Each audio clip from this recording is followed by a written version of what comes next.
നമസ്കാരം. സകലമാന കേരളം ആരംഭിക്കുന്നു. നോക്കാം ആദ്യം തലക്കെട്ടുകൾ. ആറ്റിങ്ങൽ ഇരട്ടക്കൊലക്കേസിൽ ഒന്നാം പ്രതിയുടെ വധശിക്ഷ ജീവപര്യന്തമാക്കി. നിനോ മാത്യു പരോളില്ലാതെ 25 വർഷം തടവിൽ കഴിയണമെന്ന് ഹൈക്കോടതി. രണ്ടാം പ്രതി അനുശാന്തിയുടെ ഇരട്ട ജീവപര്യന്തം ശരിവെച്ചു.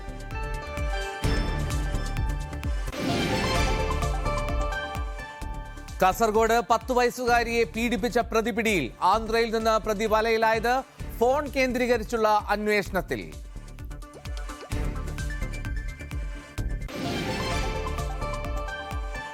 കണ്ണൂർ വിമാനത്താവളത്തിൽ 78 ലക്ഷം രൂപയുടെ സ്വർണം പിടികൂടി. കാസർഗോഡ് സ്വദേശി മെഹറൂഫ് മുഹമ്മദ് പിടിയിൽ.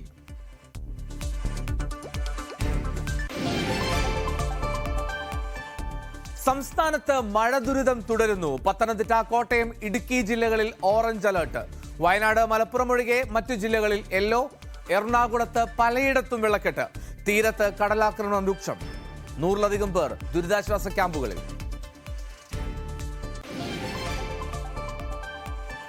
ദുരിതമഴയിൽ വലഞ്ഞ കർഷകരും. കോട്ടയത്ത് നെൽകർഷകർ കടുത്ത പ്രതിസന്ധിയിൽ. അയ്മനത്ത് സംഭരണമില്ലാതെ നെല്ല് കെട്ടിക്കിടക്കുന്നു.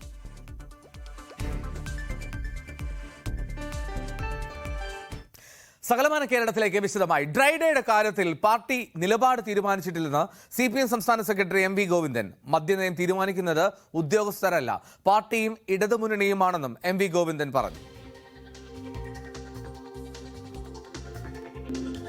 എന്തോ പുതിയ ചർച്ച നടന്നിരിക്കുന്നു, തീരുമാനിച്ചിരിക്കുന്നു, തീരുമാനം നടപ്പാക്കാൻ പോകുന്നു എന്നെല്ലാമുള്ള രീതിയിൽ നടക്കുന്നത് അതെല്ലാം വസ്തുതക്ക് നിരക്കുന്നതല്ല എന്നാണ് പറയാനുള്ളത്. കാരണം പാർട്ടിയോ ഇടതുപക്ഷ ജനാധിപത്യ മുന്നണിയോ ഗവൺമെന്റോ ഒന്നും ചർച്ച ചെയ്യുകയോ തീരുമാനിക്കുകയോ ചെയ്യാത്ത കാര്യങ്ങൾ എല്ലാം വ്യാജമായി തയ്യാറാക്കി പ്രചരിപ്പിച്ചുകൊണ്ടിരിക്കുന്നു എന്നുള്ളത് ശരിയായ ഒരു നിലപാടല്ല. ഇനി ഇതിൻ്റെ എല്ലാ അടിസ്ഥാനത്തിലാണ് പണപ്പിരിവ് നടത്തുന്നത് എന്ന വ്യാജ പ്രചരണവും ഇതിൻ്റെ ഭാഗമായിട്ട് സംഘടിപ്പിക്കുകയാണ്. തെരഞ്ഞെടുപ്പ് കഴിഞ്ഞതിന് ശേഷം ഇത്തരത്തിലുള്ള കള്ളപ്രചരണങ്ങൾ വ്യാപകമാക്കുന്നു. പ്രതിപക്ഷ നേതാവും അതുപോലെ KPCC പ്രസിഡന്റും വലിയ രീതിയിൽ ഈ പ്രചരണത്തിന് നേതൃത്വം കൊടുത്തുകൊണ്ടിരിക്കുന്നു എന്നുള്ളതാണ് സത്യം. ഇത് ഒരു കാര്യം വളരെ വ്യക്തമാണ്. UDFന്റെ കാലത്ത് ബാർ ഉടമകൾക്ക് വേണ്ടി അവർ എടുത്തുകൊണ്ടിരിക്കുന്ന നിലപാടിൻ്റെ ആവർത്തനം തന്നെയാണ് LDFന്റെ കാലത്ത് എന്നുള്ള തെറ്റിദ്ധാരണയിലാണ് അവർ പെരുമാറുന്നത്. വില വർദ്ധിച്ചിട്ടുണ്ട് എന്നുള്ളത് സത്യമാണ്. അത് വരുമാനത്തിലും പ്രതിഫലിച്ചിട്ടുണ്ട്. എന്നാൽ സർക്കാരിൻ്റെ മദ്യവരുമാനത്തിൻ്റെ പങ്ക് യഥാർത്ഥത്തിൽ കുറയുകയാണ് ചെയ്തത്. അങ്ങനെയാണ് പലരും പ്രചരിപ്പിക്കുന്നത്. അത് കൂടിക്കൊണ്ട് ഇരിക്കുന്നതാണ്. അത് സത്യം പറഞ്ഞാൽ ആ പങ്ക് കുറയുന്ന നിലയാണ് ഉണ്ടായിട്ടുള്ളത്. അപ്പോൾ ആരോപണങ്ങളൊന്നും അടിസ്ഥാനപരമായിട്ട് ശരിയായതല്ല എന്നാണ് അത് സംബന്ധിച്ച് പറയാനുള്ളത്. അതൊക്കെ അടിസ്ഥാനരഹിതമാണെന്ന് ഞാൻ ആദ്യം പറഞ്ഞു. ഒരു രാജ്യവും ഇവിടെ വെക്കേണ്ട കാര്യമില്ല. മദ്യനയം സംബന്ധിച്ച് ചർച്ച ചെയ്തിട്ടേയില്ല. ചെയ്യാതെ മദ്യനയത്തെ സംബന്ധിച്ചിടത്തോളം ചർച്ച ചെയ്തു എന്ന് പ്രഖ്യാപിക്കുകയാണ്. അതിനടിസ്ഥാനമില്ല, അടിസ്ഥാനരഹിതമായ ആരോപണമാണ്. അതുകൊണ്ട് മന്ത്രി രാജിവെക്കേണ്ട കാര്യമൊന്നും ഇതിൻ്റെ അകത്ത് വരുന്നു. VV അരുൺ ചേരുന്നുണ്ട് വാർത്തയുടെ വിശദാംശങ്ങളുമായി തിരുവനന്തപുരത്ത് നിന്ന്. അരുൺ, വീണ്ടും ഒരു ബാർക്കോഴ വിവാദം, അത് ശബ്ദ സന്ദേശമായി പുറത്തു വരുന്ന സാഹചര്യത്തിൽ ഈ LDF കൺവീനർ CPM സംസ്ഥാന സെക്രട്ടറിയുടെ വാർത്താ സമ്മേളനം അത് പൂർണ്ണമായും ബാർക്കോഴ ആരോപണത്തെ അതിനെ വിശദീകരിക്കുക, അതിനെ ന്യായീകരിക്കുക എന്നുള്ള മട്ടിലായിരുന്നു. എക്സൈസ് മന്ത്രി രാജിവെക്കണം എന്നുള്ള ആവശ്യത്തോടും അല്ലെങ്കിൽ ആ ശബ്ദ സന്ദേശത്തോടും ഒക്കെ എന്തായിരുന്നു പ്രതികരണം? ബാർക്കോഴ ആരോപണം പൂർണ്ണമായും തള്ളുകയാണ് CPMന്റെ സംസ്ഥാന സെക്രട്ടറി. ഇന്ന് CPM സംസ്ഥാന സെക്രട്ടറി യോഗം ചേർന്നു. ആ സമയത്താണ് ഈ വാർത്ത ഈ രീതിയിൽ വലിയ ചർച്ചയായി മാറിയത്. ആരോപണം പൂർണ്ണമായും തള്ളിക്കളയുകയാണ് CPM സംസ്ഥാന സെക്രട്ടറി. അത്തരമൊരു മദ്യനയം പാർട്ടിയോ മുന്നണിയോ ചർച്ച ചെയ്തിട്ടില്ല, തീരുമാനിച്ചിട്ടുമില്ല. ഇല്ലാത്ത നയത്തിനാണ് ഇപ്പോൾ പണം വാങ്ങിയെന്ന ആരോപണം വരുന്നത്. സംസ്ഥാനത്തെ മദ്യനയം തീരുമാനിക്കുന്നത് ഏതെങ്കിലും ഉദ്യോഗസ്ഥര ചർച്ച നടന്നുവെന്ന് ചോദിക്കുമ്പോൾ അദ്ദേഹം പറയുന്നത് അങ്ങനെ ഏതെങ്കിലും ഉദ്യോഗസ്ഥരല്ല സംസ്ഥാനത്തെ ഇടതുമുന്നണിയുടെ മദ്യനയം തീരുമാനിക്കുന്നത്. മദ്യനയം നയപരമായ ഒരു തീരുമാനമാണ്. അതുകൊണ്ട് തന്നെ പാർട്ടിയും മുന്നണിയും ചർച്ച ചെയ്യും. അത് ഇതുവരെ ഉണ്ടായിട്ടില്ല. അതിനുശേഷം മാത്രമേ മദ്യനയം നടപ്പാക്കൂ. മാത്രമല്ല ഏതെങ്കിലും അല്ലെങ്കിൽ ആരുടെ കയ്യിൽ നിന്നും പണം വാങ്ങി നയം തീരുമാനിക്കുന്ന പാർട്ടിയും മുന്നണിയുമല്ല ഇടതുമുന്നണിയും CPM എന്ന് സംസ്ഥാന സെക്രട്ടറി പറയുന്നു. UDF കാലത്ത് നടന്നതുപോലെ ഇപ്പോഴും കോഴ നൽകിയാൽ മദ്യനയം അല്ലെങ്കിൽ ബാറുകളുടെ കാര്യം തീരുമാനമാകുമെന്ന തെറ്റിദ്ധാരണയുള്ളവരാണ് ഇത് പ്രചരിപ്പിക്കുന്നത്. മാധ്യമങ്ങളും ഇതിൽ പ്രധാന പങ്കുവഹിക്കുന്നുവെന്ന് അദ്ദേഹം കുറ്റപ്പെടുത്തുന്നു. UDFന് മറ്റു വിമർശനങ്ങൾ സർക്കാരിൽ ഇല്ലാത്തപ്പോൾ, മറ്റു വാർത്തകളില്ലാത്തപ്പോൾ ഇത്തരം ആരോപണങ്ങൾ ഉന്നയിക്കുകയാണ്. മന്ത്രി രാജിവെക്കണമെന്ന ആവശ്യം പൂർണ്ണമായും തള്ളിക്കളയുകയാണ് CPM നേതൃത്വം. മാത്രവുമല്ല ഇതുമായി ബന്ധപ്പെട്ട അന്വേഷണം നടക്കേണ്ടതുണ്ട്. മന്ത്രി MB രാജേഷ് DGPക്ക് പരാതി നൽകിയത് കത്ത് നൽകി. അതുകൊണ്ട് തന്നെയാണ് ഇതിന്റെ പിന്നിലുള്ള കൃത്യമായ വസ്തുതകൾ പുറത്തുവരണം. ഇതുമായി ബന്ധപ്പെട്ട ഒരു തരത്തിലുള്ള തെറ്റും സർക്കാരിന്റെയോ മുന്നണിയുടെയോ ഭാഗത്തുണ്ടായിട്ടില്ലെന്ന് ആണ് CPM സംസ്ഥാന സെക്രട്ടറിയുടെ നിലപാട്. റൈറ്റ്, VV അരുണാണ് വിവരങ്ങൾ പങ്കുവച്ചത്. വളരെ കൃത്യമായിട്ടും CPM സംസ്ഥാന സെക്രട്ടറി ബാർക്കോഴ ആരോപണത്തെ തള്ളുകയായിരുന്നു അല്പം മുമ്പ് നടന്ന വാർത്താ സമ്മേളനത്തിൽ. ആറ്റിങ്ങൽ ഇരട്ട കൊലപാതക കേസിൽ ഒന്നാം പ്രതി നിനോ മാത്യുവിന് വധശിക്ഷ ഹൈക്കോടതി ഡിവിഷൻ ബെഞ്ച് റദ്ദാക്കി. പകരം 25 വർഷം പരോളില്ലാതെ തടവ് ശിക്ഷ വിധിച്ചു. രണ്ടാം പ്രതി അനുശാന്തി ഇരട്ട ജീവപര്യന്തം ശിക്ഷ അനുഭവിക്കണം. അനുശാന്തിയുടെ അപ്പീൽ ഹൈക്കോടതി ഡിവിഷൻ ബെഞ്ച് തള്ളി. 2016 ഏപ്രിൽ 16 ആറ്റിങ്ങലിലെ ഇരട്ട കൊലപാതകം. ടെക്നോ പാർക്കിലെ ജീവനക്കാരും സുഹൃത്തുക്കളുമായിരുന്ന ഒന്നാം പ്രതി നിനോ മാത്യുവും രണ്ടാം പ്രതി അനുശാന്തിയുമാണ് പ്രതികൾ. അനുശാന്തിയുടെ 3.5 വയസ്സുകാരി മകളെയും ഭർത്താവിന്റെ മാതാവിനെയുമാണ് സുഹൃത്തായ നിനോ മാത്യു വെട്ടിക്കൊലപ്പെടുത്തിയത്.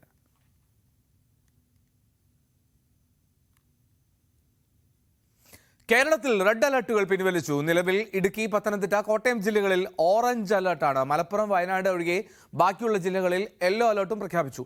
ആലപ്പുഴ ജില്ലയിൽ അടുത്ത മണിക്കൂറുകളിൽ ഒറ്റപ്പെട്ട സ്ഥലങ്ങളിൽ ഇടിമിന്നലോട് കൂടിയ മഴയ്ക്ക് സാധ്യതയുണ്ട്. ബംഗാൾ ഉൾക്കടലിൽ ചുഴലിക്കാറ്റ് മുന്നറിയിപ്പുണ്ട്. ഇത് വരും ദിവസങ്ങളിൽ ശക്തി പ്രാപിച്ച് തീവ്ര ചുഴലിക്കാറ്റായി മാറുമെന്നാണ് മുന്നറിയിപ്പ്.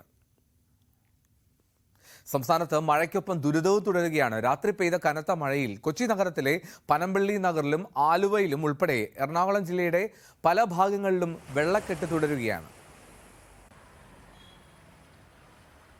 കൊച്ചി നഗരത്തിലെ പല ഭാഗങ്ങളിലും വെള്ളക്കെട്ട് വളരെ രൂക്ഷമായിട്ട് തന്നെ തുടരുകയാണ്. കാരണം മഴ ശക്തമായിട്ട് തുടരുന്നു.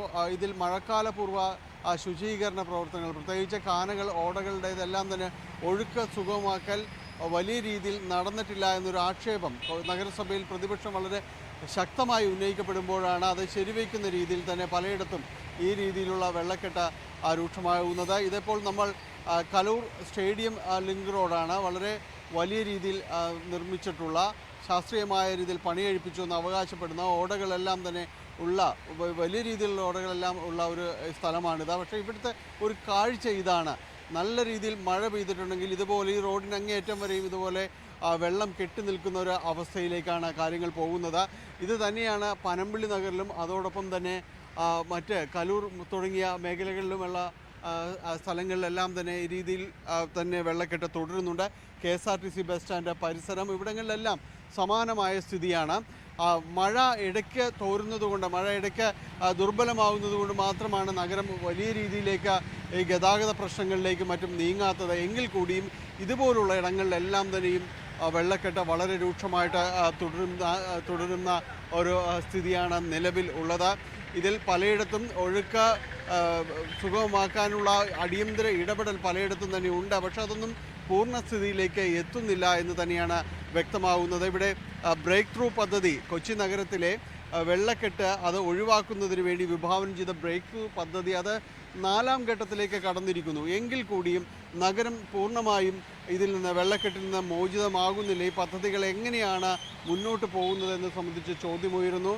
മുല്ലശ്ശേരി കനാൽ റോഡിലേക്ക് വരികയാണെങ്കിൽ അവിടെ വെള്ളക്കെട്ട് രൂക്ഷമാണ്. അവിടെ മുല്ലശ്ശേരി കനാൽ പദ്ധതി അത് വിസ്തൃതമാക്കുന്നത് സംബന്ധിച്ച കോടികളുടെ പദ്ധതി അതിപ്പോഴും എങ്ങും എത്താതെ തന്നെ തുടരുന്നൊരവസ്ഥയുണ്ട്. ഹൈക്കോടതി അമിക്കസ് ക്യൂറിയെ വരെ നിയോഗിച്ചുകൊണ്ട് ഇതിൻ്റെ എന്താണ് ഇത് സംബന്ധിച്ചുള്ള ഒരു പഠനം എന്നത് സംബന്ധിച്ച് വ്യക്തമാക്കാനായിട്ട് ആവശ്യപ്പെട്ടിരുന്നു എവിടെ എത്തിയെന്ന്. പക്ഷേ അത്തരം കാര്യങ്ങളൊന്നും തന്നെയും എവിടെയും തന്നെ പൂർണ്ണമാകുന്നില്ല എന്നതിൻ്റെ കൃത്യമായ സൂചനകൾ തന്നെയാണ്. ഈ വെള്ളക്കെട്ട് ഇപ്പോഴും കൊച്ചി നഗരത്തിൽ തുടരുന്നതിൻ്റെ ചിത്രങ്ങൾ ഇങ്ങനെ തന്നെ തുടരുകയും ചെയ്യുന്നത്. നഗരത്തിൻ്റെ പല ഭാഗങ്ങളിലും ഈ രീതിയിൽ വെള്ളക്കെട്ട് തുടരുക തന്നെയാണ്. അതിൽ കാര്യമായൊരു ഇടപെടലുകൾ ഇനിയും ഉണ്ടാകേണ്ടിയിരിക്കുന്നു എന്നത് തന്നെയാണ്. കൊച്ചിയിൽ 2 ദിവസം ശക്തമായി മഴ പെയ്തപ്പോൾ കാണുന്ന വെള്ളക്കെട്ട് ഇത് പരിഹരിക്കാനുള്ള നടപടികളിലേക്ക് നീങ്ങേണ്ടതുണ്ട്.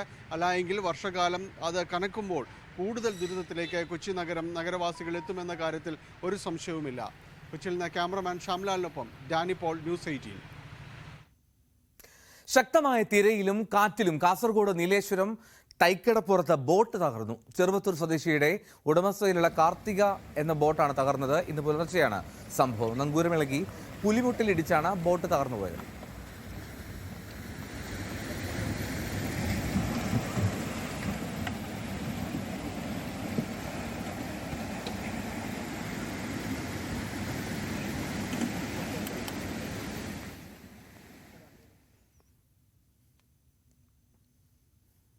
ഇതിനിടെ അച്ചൻകോവിലാറിൽ ജലനിരപ്പ് ഉയർന്നു. ശക്തമായ മഴയാണ് പത്തനംതിട്ടയിൽ രേഖപ്പെടുത്തുന്നത്. അച്ചൻകോവിലാറിലെ ദൃശ്യങ്ങൾ.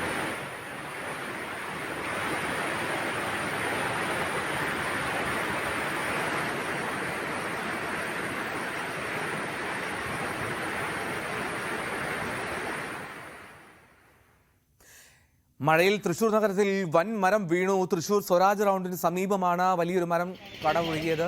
ജില്ലാ ആശുപത്രിക്ക് സമീപം കോളേജ് റോഡിലാണ് ഈ മരം വീണ അപകടമുണ്ടായത്. നിരവധി ഗുഡ്സ് ഓട്ടോറിക്ഷകൾ തകർന്നു. സെന്റ് തോമസ് കോളേജ് റോഡിൽ ഗതാഗതം ഇതിനാൽ തടസ്സപ്പെട്ടു.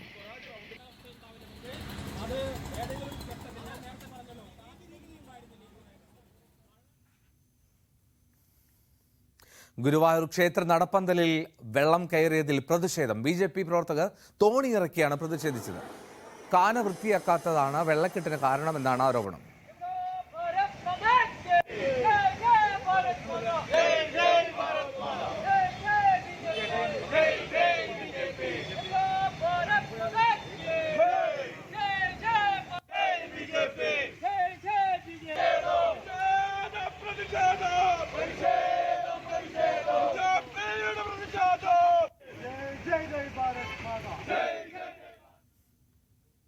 തിരുവനന്തപുരം നെയ്യാറ്റിൻകര ധനുവച്ചപുരം ഗവൺമെന്റ് ഗേൾസ് സ്കൂളിന്റെ മതിൽ ഇടിഞ്ഞു വീണു. സ്വകാര്യ വ്യക്തി ഓട നികത്തിയതാണ് വെള്ളക്കെട്ടിന് കാരണമെന്ന് നാട്ടുകാർ ആരോപിക്കുന്നു. വർഷങ്ങൾക്ക് മുൻപ് സ്വകാര്യ വ്യക്തി ഓട നികത്തിയെങ്കിലും പോലീസിന്റെ ഇടപെടലിനെ തുടർന്ന് അത് പുനഃസ്ഥാപിച്ചിരുന്നു. എന്നാൽ സ്വകാര്യ വ്യക്തി വീണ്ടും ഓട നികത്തി എന്നുള്ളതാണ് ആരോപണം. കഴിഞ്ഞ രാത്രി പെയ്ത മഴയിൽ വെള്ളം കെട്ടിനിന്ന് മതിൽ ഇടിഞ്ഞു വീഴുകയായിരുന്നു.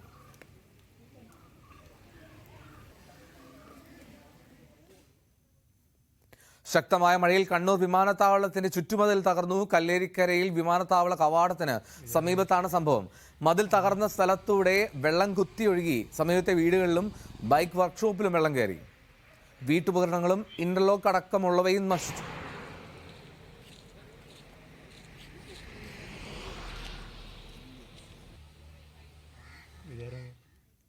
ആലപ്പുഴയിൽ വെള്ളക്കെട്ടിൽ വീണ് അപകടങ്ങളുണ്ടാകുന്ന പശ്ചാത്തലത്തിൽ അടിയന്തര നടപടിക്ക് നിർദ്ദേശം നൽകി മന്ത്രി പി പ്രസാദ്. ദേശീയപാത നിർമ്മാണ പ്രവർത്തനങ്ങൾ കാരണമുണ്ടാകുന്ന വെള്ളക്കെട്ടുകളാണ് അപകടമുണ്ടാക്കുന്നത്. ഇതിന് പരിഹാരമായി താൽക്കാലികമായി കൾവർട്ടുകൾ സ്ഥാപിച്ച് വെള്ളം നീക്കാനാണ് നിർദ്ദേശം. മഴ കനത്ത സാഹചര്യത്തിൽ തോട്ടപ്പള്ളി പൊഴി മുറിക്കാനും തീരുമാനമായിട്ടുണ്ട്. കാസർഗോഡ് ബന്തെടുക്കയിൽ യുവാവിനെ ഓവുചാലിൽ മരിച്ച നിലയിൽ കണ്ടെത്തി. വർക്ക്ഷോപ്പ് ഉടമയായ രതീഷാണ് മരിച്ചത്. സ്കൂട്ടർ നിർത്തിയിടുന്നതിനിടെ കാൽ തെന്നി ഓവുചാലിൽ തലയടിച്ച് വീണതായിരിക്കുമെന്നാണ് പ്രാഥമിക നിഗമനം. സംഭവത്തിൽ ബേഡകം പോലീസ് കേസെടുത്തു. കൊല്ലം അഞ്ചലിൽ യുവാവ് ഷോക്കേറ്റ് മരിച്ചു. പാണയം ദേവിക ഭവനിൽ 42 വയസ്സുള്ള മനോജാണ് മരിച്ചത്. ഇന്ന് രാവിലെ 10:30 സംഭവം.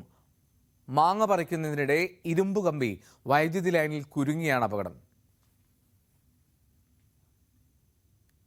കോഴിക്കോട് എഞ്ചിൻ തകരാറിലായി കടലകപ്പെട്ട വഞ്ചി കരക്കെത്തിച്ചു. വഞ്ചിയിലുള്ള 5 പേരെയും രക്ഷപ്പെടുത്തി. ബേപ്പൂരിലേക്ക് പോവുകയായിരുന്ന ശിവപുത്രി എന്ന വഞ്ചിയാണ് പുതിയപ്പ ഹാർബറിൽ നിന്ന് 7 നോട്ടിക്കൽ മൈൽ അകലെ നിയന്ത്രണം നഷ്ടപ്പെട്ട് കടലിൽ അകപ്പെട്ടത്. ഫിഷറീസ് മറൈൻ എൻഫോഴ്സ്മെന്റ് റെസ്ക്യൂ ടീമിന്റെ നേതൃത്വത്തിലായിരുന്നു രക്ഷാപ്രവർത്തനം.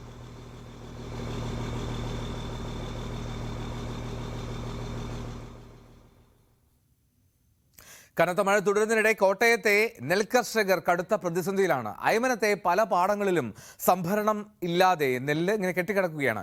അയമനം കല്ലുങ്കത്ര പാടശേഖരത്തിൽ നിന്ന് ജി ശ്രീജിത്തിന്റെ റിപ്പോർട്ടിലേക്ക്. കോട്ടയത്ത് പ്രളയത്തിലേക്ക് കാര്യങ്ങൾ പോകുമ്പോഴും കർഷകർ ദുരിതത്തിലാണ് എന്നുള്ളതാണ് ഇവിടുത്തെ കാഴ്ച.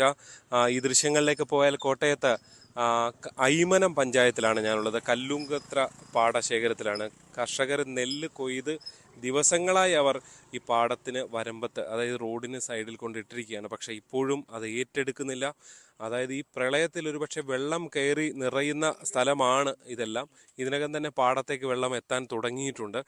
ഏറ്റവും അടുത്ത ദിവസങ്ങളിൽ തന്നെ ഒരു വലിയ പ്രളയം ഭീഷണിയിൽ നിൽക്കുമ്പോഴാണ് ഈ ഒരു അവസ്ഥ എന്നുള്ളതാണ് നമുക്ക് അവരോട് സംസാരിക്കാൻ. ചേട്ടാ, ഇത് എത്ര ദിവസമായി? ഇത് രണ്ടാഴ്ചയായി പോയിട്ട്.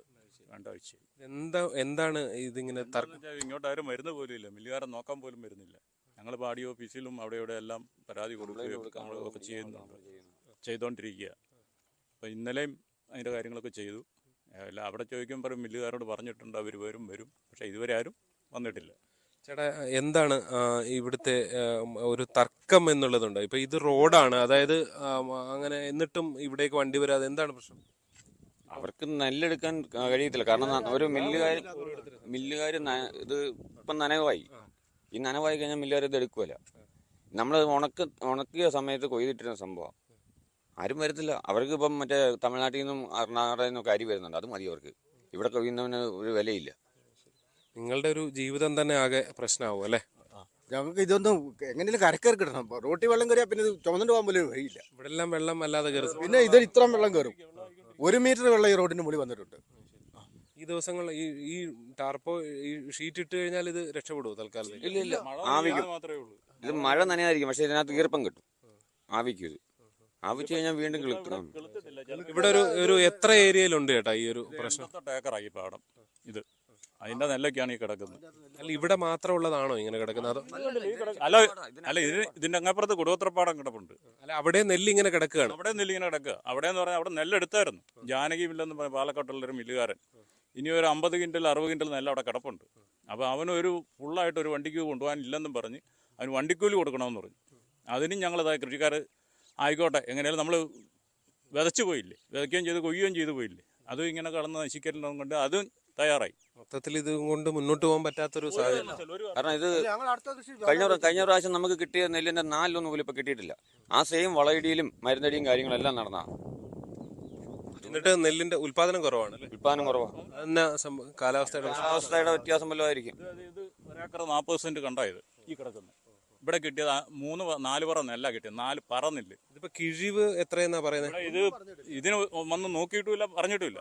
ആ പാടത്ത് 13 കിലോ. 13 കിലോ ആണ്. കുടുവത്രപ്പാടത്ത്. ഓളോക്കരിപ്പാടത്ത് 20 കിലോ. അവിടെ എനിക്ക് കൃഷിയുള്ളൂ. അവിടെ എൻ്റെ നെല്ല് അവിടെ കിടക്കുക. ഇത്രയും നീളത്തിൽ കിളുത്ത് അവിടെയും കിടപ്പുണ്ട്. സർക്കാരുകളുടെ അടിയന്തര ഇടപെടൽ വേണ്ട ഒരു വിഷയം തന്നെയാണ് ഇത് എന്ന് തന്നെ പറയേണ്ടി വരും. കാരണം പ്രത്യേകിച്ച് ഈ മനുഷ്യരാകെ ഒരു വർഷം കുറേ നാളുകളായി കഷ്ടപ്പെട്ടാണ് ഇത്തരം നെല്ലിന്ന് കരയ്ക്കെത്തിക്കുന്നത്. പക്ഷെ അത് ഏറ്റെടുത്ത് പോകാൻ അടിയന്തര ഇടപെടൽ ഉണ്ടാകുന്നില്ല. ഇനി ഏറ്റെടുത്താൽ തന്നെ പൈസ കിട്ടാത്ത സാഹചര്യം ചിലയിടത്തെങ്കിലും വലിയ പ്രശ്നങ്ങളായി നിൽക്കുന്നുമുണ്ട്. എന്തായാലും കോട്ടയം അയ്മനത്ത് നിന്ന് ജി ശ്രീജിത്ത്, ന്യൂസ് 18. കോട്ടയം മണർകാട് പ്രാദേശിക കോഴി വളർത്തൽ കേന്ദ്രത്തിൽ പക്ഷിപ്പനി സ്ഥിരീകരിച്ചത് H5N1 പനിയാണ്. 1 കിലോമീറ്റർ ചുറ്റളവിലുള്ള പക്ഷികളെ ദയാവധം ചെയ്യുന്ന പ്രവർത്തനങ്ങൾ ആരംഭിച്ചു. കോഴി, താറാവ്, കാട, മറ്റ് വളർത്തു പക്ഷികൾ എന്നിവയുടെ മുട്ട, ഇറച്ചി തുടങ്ങിയ ഉൽപ്പന്നങ്ങളുടെ വിൽപ്പനയ്ക്കും കടത്തലിനും നിരോധനം ഏർപ്പെടുത്തിയിട്ടുണ്ട്. ഇടുക്കി ആനയിറങ്കൽ ഡാമിന് സമീപം ദേശീയപാതയിൽ കാട്ടാന ചക്കക്കൊമ്പൻ ഇറങ്ങി. റോഡിൽ ഏറെ നേരം നിലയുറപ്പിച്ച ചക്കക്കൊമ്പൻ ഗതാഗതം തടസ്സപ്പെടുത്തി. പിന്നീട് ശങ്കരപാണ്ഡ്യൻ മീട്ടിലേക്ക് കയറിപ്പോയി.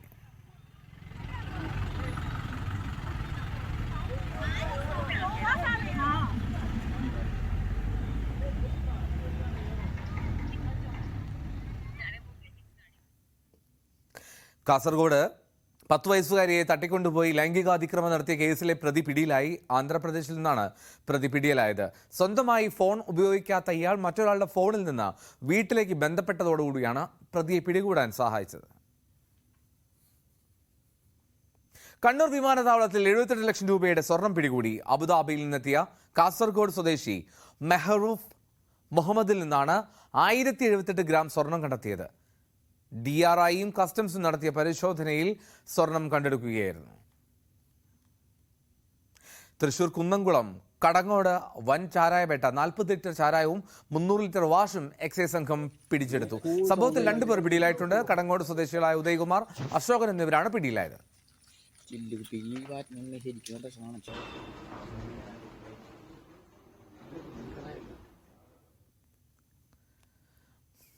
കണ്ണൂർ പയ്യന്നൂർ മുനിസിപ്പാലിറ്റി ബൈപ്പാസ് റോഡിന്റെ ശോചനീയാവസ്ഥയിൽ പ്രതിഷേധിച്ച് യൂത്ത് കോൺഗ്രസ് പ്രവർത്തകർ റോഡിൽ വാഴ വെച്ചു. നഗരസഭാ ഓഫീസിലേക്ക് വരുന്ന പ്രധാന റോഡ് പൊട്ടിപ്പൊളിഞ്ഞ് അപകടങ്ങൾ കൂടുന്ന സാഹചര്യത്തിലാണ് യൂത്ത് കോൺഗ്രസ് പ്രതിഷേധവുമായി എത്തിയത്.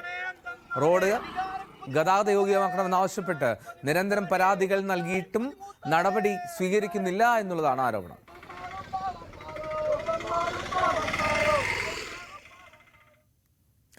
രണ്ട് കുട്ടികളുമായി പ്ലാസ്റ്റിക് ഷീറ്റിനടിയിൽ വർഷങ്ങളായി ദുരിത ജീവിതം നയിച്ച എറണാകുളം കാഞ്ഞിരമറ്റം സ്വദേശിനി ഗീതയ്ക്ക് സുമനസ്സുകളുടെ സഹായത്താൽ വീട് ഒരുങ്ങി. അന്തരിച്ച കോൺഗ്രസ് നേതാവ് PT തോമസിന്റെ സ്മരണയ്ക്കായി നിർമ്മിച്ച വീടിന്റെ താക്കോൽദാനം രമേശ് ചെന്നിത്തല നിർവഹിച്ചു. ചടങ്ങിൽ അനൂപ് ജേക്കബ്, VJ പൗലോസ്, PC തോമസ്, അബിൻ വർക്കി എന്നിവർ പങ്കെടുത്തു. ആമ്പലൂർ ഗ്രാമപഞ്ചായത്ത് പ്രസിഡന്റ് ബിജു M തോമസിന്റെ നേതൃത്വത്തിലായിരുന്നു നിർമ്മാണം.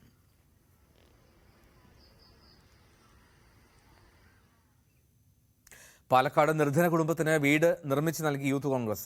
പരുതൂർ മണ്ഡലം കമ്മിറ്റിയുടെ നേതൃത്വത്തിലായിരുന്നു നിർമ്മാണം. KPCC ജനറൽ സെക്രട്ടറി C ചന്ദ്രൻ താക്കോൽദാനം നിർവഹിച്ചു.